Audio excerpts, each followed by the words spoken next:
সমস্ত প্রশংসা ও তারিফ মহান আল্লাহ পাকের জন্য।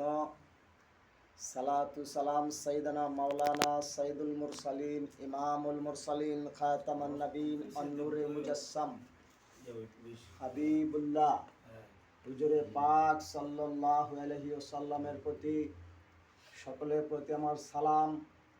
আসসালামু আলাইকুম ওয়া রাহমাতুল্লাহি ওয়া বারাকাতুহু।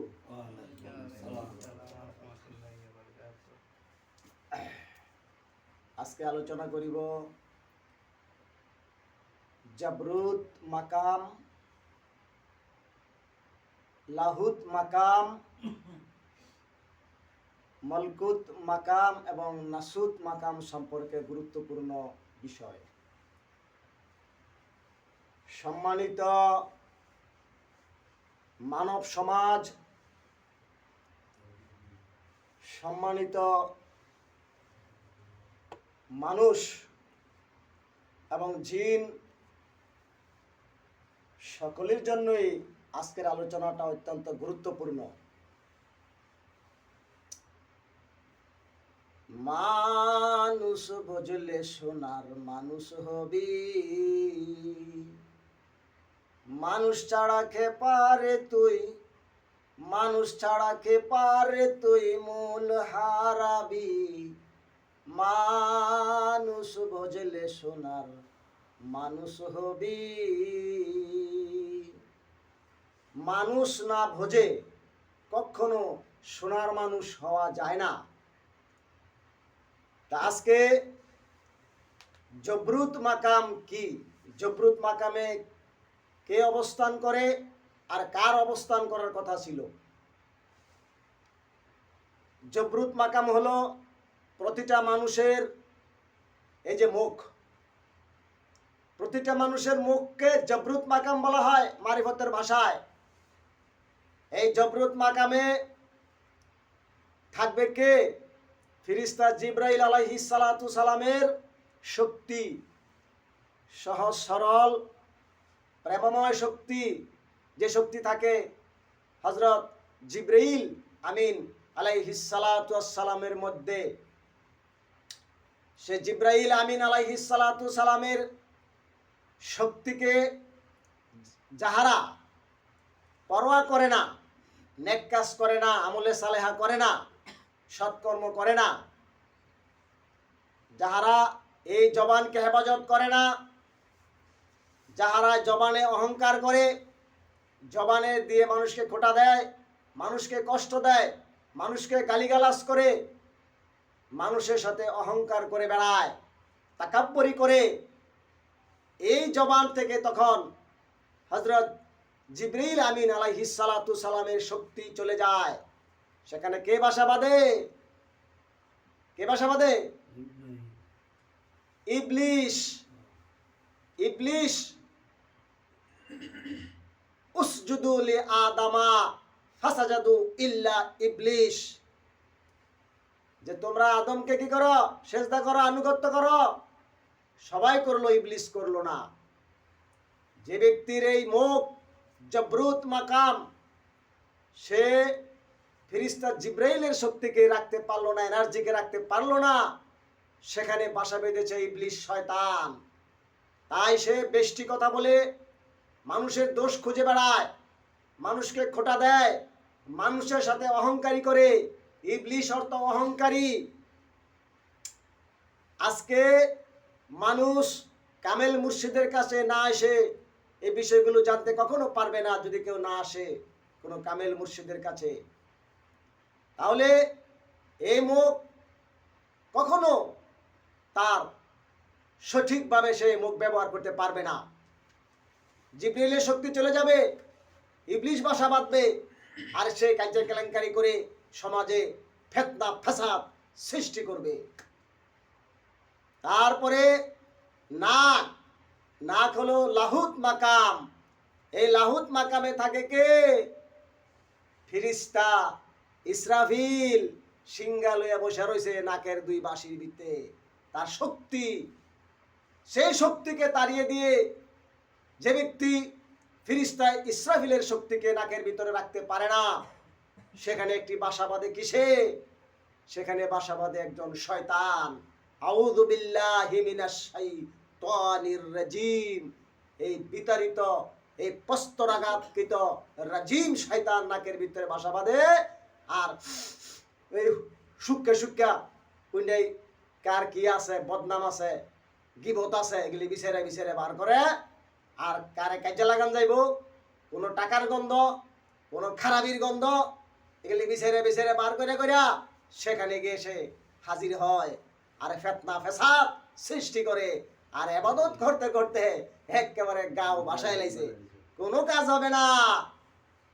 এই নাকের ভিতর থেকে যদি শয়তান তাড়াইয়া সেখানে ফিরিস্তা ফিরিস্তা ইসরাফিল, যে সিংহাওয়ালা ফিরিস্তা, এই ইসরাফিল ফিরিস্তাকে যদি কেউ, ইসরাফিল ফিরিস্তার শক্তিকে কেউ যদি নাকের ভিতরে ঢুকাইতে পারে, তাহলে আর সে টাকার গন্ধ, এই যে বিভিন্ন ধরনের ভোগবিলাসের গন্ধ, বিভিন্ন ধরনের ঝগড়াঝাটির গন্ধ, এই শুকতে শুকতে মানুষের বদনাম, বদবুরা কৈশাক কইয়া কইয়া এই খুঁজে খুঁজে বাইর করবো গ্রামের এই মাথা থেকে ওই মাথা পর্যন্ত কে কি করতেছে, বৈশা বৈশা শুয়া শুয়া খালি ওইটাই খুঁজতেছে, বিচারতেছে।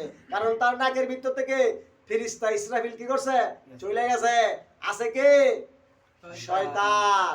তাই নাকের ভিতরে শয়তান, মুখের ভিতরে ইবলিশ। দুইটা পাইছেন না? পাইছেন তো? এইবার আসেন কান। এই কানের ভিতরে কে থাকে? ফিরিস্তা আজরাইলের স্বভাব। যতই আপনি মানুষের বদনাম করুক, আপনি শুনলেন না। আপনি কানের ভিতরে ফিরিস্তা আজরাইলকে বসায় দেন, আপনি সত্যের পথের অতন্ত্র প্রহরী হয়ে যান। ফিরিস্তা আজরাইল যদি আপনার কানের ভিতরে শক্তি নিয়ে বসে থাকে, তাহলে আপনাকে কেউ কোনোদিন কোনো ক্ষতি করতে পারবে না। আর হযরত আজরাইল আলাইহিস সালাতু সালামের শক্তি চলে গেলে এই কানের ভিতরে আসে ভর করে কে? খন্নাস শয়তান। খন্নাসের কাম কি?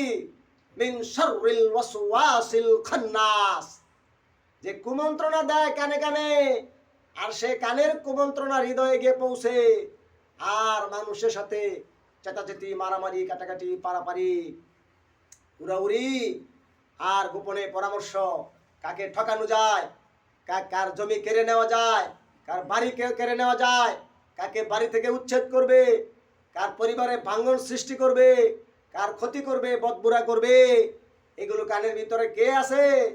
খন্নাস মিয়া সাহেব আছে।